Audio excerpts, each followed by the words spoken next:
नमस्कार. मी दिनेश कांजी. आपण बघताय न्यूज डंका. येत्या पावसाळी अधिवेशनामध्ये भारताच्या संसदेमध्ये सुधारित FCRA विधेयक येऊ घातलेलं आहे आणि त्याच्यामुळे अमेरिकेमध्ये गदारोळ माजलेला आहे. अमेरिकेतले सत्ताधारी खासदार असो किंवा विरोधी खासदार असो, म्हणजे तिथे त्यांना काँग्रेसमन म्हणतात, म्हणजे रिपब्लिकन असो किंवा डेमोक्रेट असो, जे एरवी एकमेकांच्या उरावर बसतात, ते या विधेयकाच्या निमित्ताने एकत्र आलेले आहेत आणि एकत्रितपणे भारताच्या विरोधामध्ये ओरड करताना दिसत आहेत. शिरा ताणून बोलताना दिसत आहेत आणि राष्ट्राध्यक्ष डोनाल्ड ट्रम्प यांच्यावर दबाव आणताना दिसत आहेत की तुम्ही हे विधेयक रोखण्याचा प्रयत्न करा. कारण हे विधेयक जर भारताच्या संसदेमध्ये मंजूर झालं तर महासत्ता अमेरिकेची जी चौथी सेना भारतामध्ये कार्यरत आहे, ती चौथी सेना अडचणीत येणार आहे. आणि याच विषयावर या व्हिडिओमध्ये बोलणार आहोत. परंतु व्हिडिओ सुरू करण्यापूर्वी एक छोटीशी विनंती, आमचा चॅनल सबस्क्राईब करा आणि जर आवडला तर व्हिडिओ लाईक करा, शेअर करा, हाईप करा. आपल्या सर्वांना ठाऊक आहे, अमेरिकेकडे एक जादूची छडी आहे. ज्या देशाचा नेता अमेरिकेची मनमानी नाकारतो, अमेरिकेची धोरणं नाकारतो, त्या देशामध्ये अचानक जनता रस्त्यावर उतरते, त्या सरकारच्या विरोधात आंदोलनं करायला लागते. कधीही आंदोलनं शांततापूर्ण असतात, तर कधी तोडफोड आणि जाळपोळ. परंतु बहुतेक करून अशा देशामध्ये सत्तापालट होतो असं आपण पाहिलेलं आहे. हे कसं घडतं? लष्कराचा वापर केल्याशिवाय अमेरिका हे कसं घडवते, असा प्रश्न ज्यांना ज्यांना पडला त्यांनी या प्रश्नाचं उत्तर शोधण्याचा प्रयत्न केला आणि त्यांना एकच उत्तर मिळालं की त्या देशामध्ये अमेरिकेची चौथी सेना कार्यरत होती. पायदळ, हवाई दळ आणि नौदल याच्या पलीकडे अमेरिकेकडे एक चौथी सेना आहे आणि ही चौथी सेना आहे NGOची. 2014 मध्ये मोदी सरकार केंद्राच्या सत्तेवर आलं आणि त्याच्यानंतर या देशामध्ये ज्या NGO विदेशी पैशावर पोचल्या जातात त्यांच्यावर मोदी सरकारची अत्यंत करडी नजर आहे. भारतातल्या NGOंना जर विदेशी निधी स्वीकारायचा असेल तर त्यांच्याकडे FCRA परवाना असणं अत्यंत गरजेचं आहे. मोदी सरकारने सत्तेवर आल्यानंतर वारंवार या FCRA कायद्यामध्ये सुधारणा केलेल्या आहेत. आता नवी सुधारणा 2026 मध्ये अपेक्षित आहे. ही सुधारणा अत्यंत महत्वाची आहे. ज्या NGOंकडे FCRA परवान्याच्या अंतर्गत विदेशी निधी येतो आणि या निधीचा वापर करून भारतामध्ये या NGOनी काही मालमत्ता उभारलेल्या आहेत, निर्माण केलेल्या आहेत आणि यदा कदाचित जर त्यांचा FCRA परवाना संपला, म्हणजे त्याचा कार्यकाळ संपला, त्याचं नूतनीकरण करणं केंद्र सरकारने नाकारलं किंवा हा FCRA परवाना केंद्र सरकारने रद्द केला, तर विदेशी पैशातून ज्या मालमत्ता भारतामध्ये उभारण्यात आलेल्या आहेत त्या जप्त करण्याचा अधिकार केंद्र सरकारला या कायद्याच्या अंतर्गत मिळणार आहे. आणि त्याच्यामुळे अमेरिकेमध्ये जबरदस्त ओरडा सुरू आहे. कोणत्याही देशामध्ये असं एखादं आंदोलन ज्याच्यामध्ये हजारो लाखो लोक सहभागी होतात, अशा प्रकारचं आंदोलन जर तुम्हाला करायचं असेल किंवा असं एखादं आंदोलन ज्याच्यामध्ये संख्या कमी आहे परंतु हे आंदोलन प्रदीर्घ काळ तुम्हाला चालवायचं आहे, तर त्याच्यासाठी प्रचंड पैसा ओतावा लागतो. भारतामध्ये मोदी सरकारच्या कार्यकाळामध्ये अशी 2 आंदोलनं झाली. एकतर शाहीनबागचं आंदोलन झालं, दुसरं शेतकरी आंदोलन झालं. शाहीनबाग आंदोलनाच्या काळामध्ये बराच काळ, अनेक महिने महिला रस्त्यावर ठिय्या देऊन बसलेल्या आणि या सगळ्या महिला आंदोलकांना बिर्याणी मिळत होती, बाटलीबंद पाणी मिळत होतं आणि जेव्हा आंदोलन संपून या महिला घरी जात होत्या तेव्हा त्यांना रोख रक्कम सुद्धा वाटली जात होती. शेतकरी आंदोलनाच्या काळात सुद्धा आपण हेच चित्र बघितलं. जे आंदोलनकर्ते होते त्यांच्यासाठी जेवणाची शाही व्यवस्था होती. म्हणजे दाल, रोटी, सब्जी हे तर होतच, ड्रायफ्रूट होते, फ्रूट होते, दूध होतं आणि जेवणाची जी व्यवस्था होती ती रात्रंदिवस सुरू असायची. आंदोलनकर्त्यांना उष्णतेचा त्रास होऊ नये म्हणून पोर्टेबल AC ची व्यवस्था करण्यात आली होती. इंटरनेटची व्यवस्था होती. म्हणजे कल्पना करा, पण बराच काळ हे आंदोलन सुरू होतं, त्याच्यामुळे या आंदोलनासाठी किती खर्च झाला असेल याची आपण केवळ कल्पना करू शकतो. केंद्र सरकारला गुप्तचर यंत्रणांचे अनेक अहवाल मिळालेले आहेत ज्याच्यातून ही गोष्ट स्पष्ट होते की भारतामध्ये आंदोलन पेटवण्यासाठी विदेशातून खूप मोठ्या प्रमाणामध्ये आर्थिक रसद येते आहे आणि केंद्र सरकारने जर ही रसद तोडण्यासाठी प्रयत्न केले, अशा प्रकारचा एखादा कायदा बनवण्याचा प्रयत्न केला की ज्याच्यामुळे ही रसद कायमची बंद होईल, तर खरं तर अमेरिकेच्या बुडाला आग लागण्याचं काही कारण नाहीये. परंतु ही आग लागलेली आहे. कारण दुसऱ्या देशाच्या कारभारामध्ये नाक खुपसणं हा अमेरिकेचा स्थायी भाव आहे. अमेरिकी परराष्ट्र धोरणाचा तो अविभाज्य भाग आहे. त्यामुळे अमेरिकेने नाक खुपसलेलं आहे. मार्को रुबियो जे अमेरिकेचे सेक्रेटरी ऑफ स्टेट आहेत, अलीकडेच भारत दौऱ्यावर आले होते आणि भारताच्या दौऱ्याची सुरुवात त्यांनी कोलकात्यापासून केली. मिशनरी ऑफ चॅरिटी, जी मदर तेरेसा यांनी सुरू केलेली संस्था आहे, जी धर्मांतरासाठी बदनाम आहे. देशभरामध्ये खूप मोठ्या प्रमाणात धर्मांतर करणारी ही संस्था आहे आणि मदर तेरेसा यांनी हे जाहीरपणे मान्य सुद्धा केलेलं आहे. तर त्या संस्थेला मार्को रुबियो यांनी भारतात आल्यानंतर पहिली भेट दिली आणि तिथून आपल्या दौऱ्याची सुरुवात केली. याच्यातून आपण जो अर्थ काढायचा तो काढू शकतो. ख्रिस स्मिथ हे रिपब्लिकन पक्षाचे ज्येष्ठ काँग्रेसमन आहेत. मार्को रुबियो यांचा भारत दौरा सुरू होण्यापूर्वी त्यांनी अमेरिकेच्या एका वर्तमानपत्रामध्ये प्रदीर्घ लेख लिहिला आणि हा लेख होता FCRA सुधारणा कायद्याच्या संदर्भात. या लेखामध्ये ख्रिस स्मिथ असं म्हणतात की भारत सरकार अशा प्रकारचा एक कायदा आणणार आहे की ज्याच्यामुळे एनजीओनी विदेशी पैशातून ज्या मालमत्ता निर्माण केल्या त्या मालमत्ता जप्त करण्याचा अधिकार भारत सरकारला मिळणार आहे. आणि याच्यामुळे आमचे चर्चेच्या माध्यमातून ज्या शाळा आणि रुग्णालये चालतात ती अडचणीत येण्याची शक्यता आहे. भारत सरकार जर ख्रिश्चनांच्या मालमत्ता जप्त करण्याचा एखादा कायदा बनवत असेल तर भारत आणि अमेरिकेचे संबंध चांगले कसे राहतील असा प्रश्न या ख्रिस स्मिथ यांना पडलेला आहे. सेनेटर जेम्स रिश यांनी सुद्धा या एफसीआरए कायद्यावर ताशेरे ओढलेले आहेत. ते असं म्हणाले की हा जो कायदा आहे ज्याच्यामुळे एनजीओना दैनंदिन काम करणं कठीण होऊन बसेल आणि भारत सरकारला या एनजीओच्या मालमत्ता जप्त करण्याचा अधिकार मिळेल, या कायद्यामुळे ख्रिश्चनांचा छळ होऊ शकतो अशा प्रकारची चिंता त्यांनी व्यक्त केलेली आहे. सिनेट फॉर फॉरेन रिलेशन कमिटीचे हे प्रमुख सेनेटर आहेत.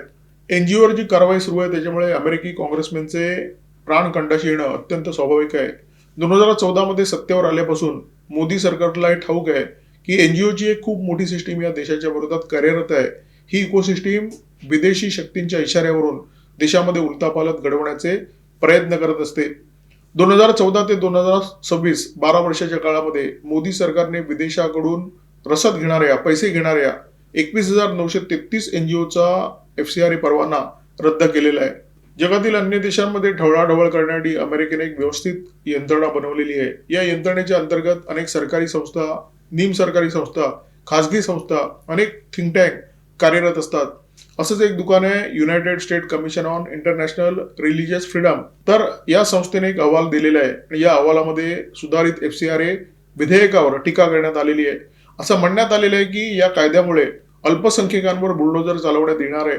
भारत सरकारने मात्र हा अहवाल पूर्णपणे फेटाळलेला आहे. हा अहवाल पक्षपाती आणि पूर्वग्रह दूषित असल्याचा ठपका भारत सरकारने या अहवालावर ठेवलेला आहे. सरकारचं स्पष्ट म्हणणं आहे की आमचा जो कायदा आहे तो कोणत्याही धर्माच्या विरोधात नाहीये, कोणत्याही एका गटाच्या विरोधात नाहीये. जर एखादी संस्था कायद्यानुसार काम करत असेल तर त्यांना भीती बाळगण्याचं अजिबात कारण नाहीये. भीती बाळगण्याचं कारण त्यांना आहे जे एनजीओच्या पैशाचा वापर देशांतर्गत राजकारणावर प्रभाव टाकण्यासाठी करत असतात. म्हणजे भारताच्या राजकारणामध्ये जे लुडबुड करत असतात त्यांना या कायद्याची भीती बाळगण्याची गरज आहे असं भारत सरकारने अप्रत्यक्षरित्या अमेरिकेला सांगितलेलं आहे. विदेशी पैशावर पोचल्या जाणाऱ्या या एनजीओचे धंदे कसे असतात हे जर तुम्हाला जाणून घ्यायचं असेल तर गेल्या काही वर्षामध्ये सीबीआयने काही एनजीओवर ज्या कारवाया केलेल्या आहेत त्याचा अभ्यास करणं अत्यंत गरजेचं आहे. अम्नेस्टी इंटरनॅशनल हे नाव तुम्ही ऐकलं असेल. आंतरराष्ट्रीय संस्था आहे, भारतामध्ये कार्यरत आहे. भारतामध्ये याचे सर्वेसर्वा आहेत आकार पटेल. या संस्थेवर सीबीआयने गुन्हा दाखल केला. गुन्हा कशासाठी दाखल केला? एफसीआरए कायद्याच्या अंतर्गत या संस्थेला गृह मंत्रालयाने परवानगी नाकारली की तुम्ही विदेशी निधी भारतामध्ये आणू शकत नाही. त्यांनी पळवाट काढली. यांनी 36 कोटीचा विदेशी निधी भारतामध्ये आणला. हा निधी पाठवला अम्नेस्टी यूके या संस्थेने. म्हणजे ब्रिटनमध्ये ही संस्था कार्यरत होती, तिने भारतामध्ये हा निधी पाठवून दिला. कशाच्या नावाखाली? डोनेशनच्या नावाखाली नाही. एनजीओ डोनेशन घेऊ शकतात परंतु डोनेशनच्या नावाखाली हा निधी आला नाही कारण सरकारने नकार दिला होता. म्हणून हा निधी आला परदेशी गुंतवणुकीच्या नावावर आणि कन्सल्टन्सी सर्व्हिसेसच्या नावावर. आणि हा निधी वापरण्यात कशासाठी आला? परदेशी गुंतवणूक म्हणून वापरला नाही. हा निधी वापरण्यात आला एनजीओच्या कामासाठीच. अम्नेस्टी सारखी आणखी काही उदाहरणं मी तुमच्या समोर ठेवणार आहे. परंतु या एनजीओ भारतामध्ये जे काम करतात ते भारतासाठी अत्यंत धोकादायक असतं. यापैकी बऱ्याच एनजीओ भारतातल्या काँग्रेस इकोसिस्टीमचा भाग आहेत. यापैकी जवळजवळ अनेक एनजीओ जॉर्ज सोरोस यांच्या ओपन सोसायटी या एनजीओशी कनेक्टेड आहेत. तो जॉर्ज सोरोस जो भारतामध्ये अराजक निर्माण करू इच्छितो, जो केंद्र सरकार अस्थिर करू इच्छितो, त्या जॉर्ज सोरोसशी यापैकी अनेक एनजीओ संबंधित आहेत. आणि यांचे धंदे काय असतात? यांचे धंदे असतात कोर्टामध्ये जनहित याचिका दाखल करायला माणसं उभी करणं, मीडियामध्ये नरेटिव्ह चालवणं आणि या देशामध्ये जर एखादं आंदोलन सुरू असेल तर या आंदोलनाला छुप्या मार्गाने रसद पुरवणं. हर्ष मंदर हे नाव आपण ऐकलं असेल. माजी IAS अधिकारी आहेत. जॉर्ज सोरोस यांच्या ओपन सोसायटी फाउंडेशनशी त्यांचा अत्यंत घट्ट संबंध आहे. काँग्रेस नेत्या सोनिया गांधी यांच्याशी सुद्धा त्यांचे चांगले संबंध आहेत. तर हे जे हर्ष मंदर आहेत ते सध्या मानवाधिकार या विषयाचे कार्यकर्ते बनलेले आहेत. या विषयासाठी ते एनजीओ चालवत असतात. त्यांच्या एनजीओचं नाव सेंटर फॉर इक्विटी स्टडीज. त्यांची आणखी एक एनजीओ आहे अमन बिरादरी नावाची. विदेशातून जो कोट्यवधीचा निधी येतो तो यांच्या वैयक्तिक बँक खात्यामध्ये टाकण्यात आला असा ठपका ठेवून सीबीआयने त्यांच्यावर गुन्हा दाखल केला. आणखी एक गुन्हा त्यांच्यावर अशासाठी दाखल झाला. अमन बिरादरी नावाची जी त्यांची एनजीओ आहे त्या एनजीओला विदेशातून येणारा निधी स्वीकारण्याचा अधिकार नाहीये कारण त्यांच्याकडे एफसीआरए परवाना नाहीये. परंतु यांनी सीएसच्या माध्यमातून विदेशी निधी घेतला आणि तो पाठवला अमन बिरादरी या एनजीओच्या एका उपक्रमासाठी. त्या उपक्रमाचं नाव कारवाई मोहब्बत. म्हणजे विदेशातून जर तुम्हाला पैसा घ्यायचा असेल तर तुम्हाला इथे काहीतरी आपण करतोय असं दाखवावं लागतं. मग अशा प्रकारचे कार्यक्रम केले जातात. कारवाई मोहब्बत आहे, अमन की आशा आहे आणि या उपक्रमांच्या माध्यमातून जो येणारा पैसा आहे तो भलत्याच कारणासाठी वापरला जातो. 2020 मध्ये केंद्र सरकारने एफसीआरए कायद्यामध्ये जे बदल केले त्या बदलांच्या अंतर्गत एका एनजीओला एका कारणासाठी जर विदेशातून पैसा येतोय तो पैसा इतर एनजीओ कडे त्यांना वळता करता येत नाही. हर्ष मंदर यांनी तेच केलं आणि त्याच्यामुळे सीबीआयने कारवाई केली. काँग्रेसी इकोसिस्टम मध्ये असलेले अनेक लोक नरेंद्र मोदी यांच्या विरोधात प्रचंड आकसाने विखाराने बोलत असतात आणि ते का बोलत असतात हे तुम्हाला इंदिरा जयसिंग आणि त्यांचे पती आनंद ग्रोव्हर यांच्या उदाहरणावरून मी स्पष्ट करून सांगतो. लॉयर्स कलेक्टिव्ह ही त्यांची एनजीओ. या एनजीओ कडे सुद्धा एफसीआरए परवाना आहे आणि सोनिया गांधी यांच्या कार्यकाळामध्ये याची मौजमजा चालू होती. 2006 ते 2015 या काळामध्ये यांच्या एनजीओ कडे विदेशातून आले 32.39 कोटी रुपये. आणि किती मोठी रक्कम आहे तुम्ही कल्पना करू शकता. आता ही रक्कम आल्यानंतर या रकमेचा वापर या बाईनी आणि त्याच्या नवऱ्याने कसा केला. या रकमेचा वापर केला वैयक्तिक खर्चासाठी, विमान प्रवासासाठी आणि परदेशामध्ये जे त्यांचे आलिशान दौरे झाले त्या दौऱ्यांसाठी या पैशाचा वापर करण्यात आला. आणि मोदी सरकारने हे लक्षात घेऊन त्यांच्या एनजीओवर कारवाई केली, गुन्हा दाखल केला आणि त्याच्यामुळे ही बाई सतत नरेंद्र मोदी यांच्या विरोधात बोलत असते. कारण त्यांच्या अय्याशीमध्ये खोडा घालणारा माणूस म्हणजे नरेंद्र मोदी. तिस्ता सेटलवाड हे नाव गुजरात दंगलीच्या संदर्भात तुम्ही 100 वेळा ऐकलं असेल. या बाईने सुद्धा तेच केलं. गुजरात दंगलग्रस्तांच्या नावावर कोट्यावधी रुपये जमवले आणि नवऱ्याबरोबर अय्याशी करण्यासाठी या पैशाचा वापर केला. पुन्हा तिथे खोडा घातला नरेंद्र मोदी यांच्या सरकारने आणि त्याच्यामुळे मोदी सगळ्यांसाठी वाईट आहेत. मोदींचं नाव आलं तर यांचं तोंड कडवट होतं. विदेशी एनजीओचं भारतातल्या एनजीओशी किती प्रेमाचं नातं असतं ते स्पष्ट करणारं आणखी एक उदाहरण. कंपॅशन इंटरनॅशनल ही अमेरिकी एनजीओ. या एनजीओच्या माध्यमातून तामिळनाडूमधल्या करुणा बालविकास या एनजीओला कोट्यावधी रुपये पाठवले जातात. बरं, या एनजीओचं काम काय करुणा बालविकासचं? तर गरीब जी अनाथ मुलं आहेत त्यांच्यासाठी काम करणं.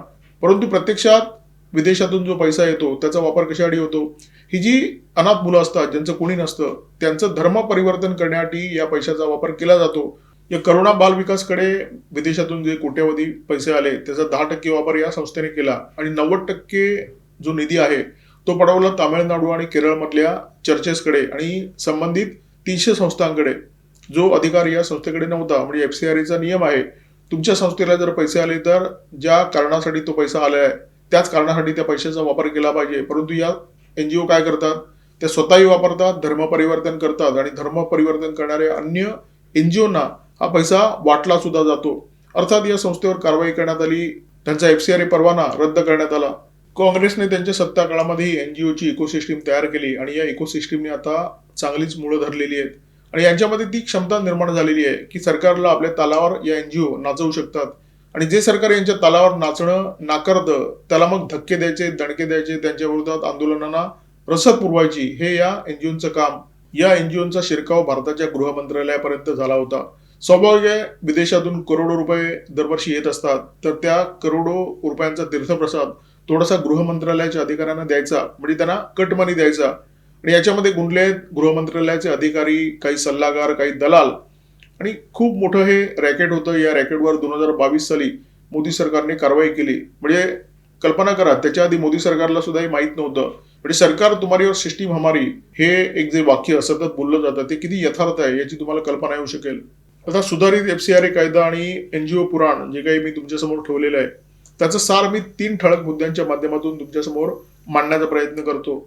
काही एनजीओ खूप मोठ्या एनजीओ असतात ज्यांच्याकडे एफसीआरए परवाना असतो आणि या एफसीआरए परवान्याच्या माध्यमातून विदेशातून या एनजीओ कोट्यावधीचा निधी देणगी म्हणून घेतात आणि हा निधी वळता करतात अनेक छोट्या एनजीओकडे ज्यांच्याकडे एफसीआरए परवाना नसतो, जे 2020च्या एफसीआरए कायद्याच्या अनुसार बेकायदा आहे. याचा पुढचा टप्पा, काही एनजीओचा एफसीआरए परवाना रद्द झालेला असतो. मग त्या एनजीओ काय करतात, त्यांची विदेशामध्ये जी कनेक्शन असतात त्याचा वापर करतात आणि विदेशी गुंतवणुकीच्या नावावर किंवा कन्सल्टन्सी सर्व्हिसेसच्या नावावर विदेशातून कोट्यावधीचा निधी घेतात आणि त्याचा वापर करतात त्या एनजीओच्या कामासाठी, जी एनजीओ मुळातच गृह मंत्रालयाने बेकायदा ठरवलेली आहे, ज्यांचा एफसीआरए परवाना रद्द केलेला आहे. तिसरा जो मुद्दा आहे तो अत्यंत महत्वाचा आहे. या एनजीओना विदेशातून ज्या देणग्या मिळतात त्या अत्यंत गोंडस नावाखाली मिळतात, म्हणजे पर्यावरण, शिक्षण, मानवाधिकार, बालविकास वगैरे वगैरे. परंतु प्रत्यक्षात त्याचा वापर कशासाठी करण्यात येतो? त्याचा वापर करण्यात येतो धर्मांतर करण्यासाठी, त्याचा वापर करण्यात येतो आंदोलनाला रसद पुरवण्यासाठी, त्याचा वापर करण्यात येतो या देशामध्ये लॉबिंग करण्यासाठी, या देशामध्ये एक नरेटिव्ह निर्माण करण्यासाठी. म्हणून या एनजीओ अमेरिकेच्या दृष्टीने अत्यंत महत्वाच्या आहेत, कारण ही एनजीओ म्हणजे अमेरिकेची चौथी सेना आहे आणि या सेनेला पोचण्याचं काम अमेरिकेने वर्षोनुवर्ष केलेलं आहे. त्याच्यासाठी कोट्यावधी डॉलर अमेरिकेने भारतामध्ये ओतलेले आहेत. आता या एनजीओना विदेशातून जी रसद मिळते त्याचा उद्देश काय आहे हे भारत सरकारच्या लक्षात आलेलं आहे. म्हणून भारत सरकार एक असा कायदा आणत आहे की ज्याच्यामुळे या एनजीओना पूर्णपणे चाप बसेल आणि त्यांच्या कारवायांना चाप बसेल. सगळ्यात महत्वाचं म्हणजे ज्या देशविरोधी कारवाया या एनजीओच्या माध्यमातून सुरू आहेत त्या कारवायांना चाप बसेल. आणि भारत सरकारचं हे जे उद्दिष्ट आहे ते अत्यंत स्पष्ट आहे. आपण जी रसद पाठवतो ती रोखली जाणार हे आता अमेरिकेच्या लक्षात आलं आहे. त्यामुळे तिकडचे जे काँग्रेसमन आहेत ते थैथयाट करतायत, त्यांना पोटशूळ उठलेलं आहे. त्यांच्या हे लक्षात येते आहे की आता याच्या पुढे भारतामध्ये हस्तक्षेप करणं हे आपल्याला कठीण होऊन बसणार आहे. फ्रान्समध्ये जी7 देशांची परिषद सुरू आहे त्याच्यामध्ये भारत विशेष निमंत्रित आहेत आणि भारताचं प्रतिनिधित्व करायला पंतप्रधान नरेंद्र मोदी फ्रान्समध्ये दाखल झालेले आहेत. या परिषदेच्या दरम्यान डोनाल्ड ट्रम्प आणि नरेंद्र मोदी यांची उद्या म्हणजे 17 जून रोजी भेट होईल अशा प्रकारची शक्यता व्यक्त करण्यात येते. अमेरिकेमध्ये डोनाल्ड ट्रम्प यांच्यावर या विधेयकावरून प्रचंड मोठा दबाव आहे, कारण त्यांचे जे समर्थक आहेत ते कट्टर कॅथोलिक आहेत आणि कॅथोलिक तुम्हाला माहिती आहे कॅथोलिकांचा प्रयत्न असतो की या सगळ्या जगामध्ये ख्रिश्चॅनिटीचा प्रसार व्हावा. तर डोनाल्ड ट्रम्प कदाचित नरेंद्र मोदी यांच्याकडे या विधेयकाचा मुद्दा उपस्थित करण्याची शक्यता आहे. परंतु आपल्या सगळ्यांना विश्वास आहे की मोदी सरकार कोणत्याही परिस्थितीमध्ये FCRA सुधारित विधेयक संसदेमध्ये निश्चित आणेल आणि ते पारित सुद्धा करेल. तर हे जे विदेशी पैशावर पोचलेलं एनजीओ पुराण आहे ते तुर्तास इथेच थांबवतोय. या व्हिडिओमध्ये माझ्यासोबत होते cameraman Omkar Bhagwat, video editor Ajay Shelke. Video जर आवडला असेल तर लाईक करा, शेअर करा, कॉमेंट बॉक्समध्ये व्यक्त व्हा, सबस्क्राईब करा न्यूज डंक आणि बेल आयकॉन दाबायला अजिबात विसरू नका. नमस्कार, धन्यवाद.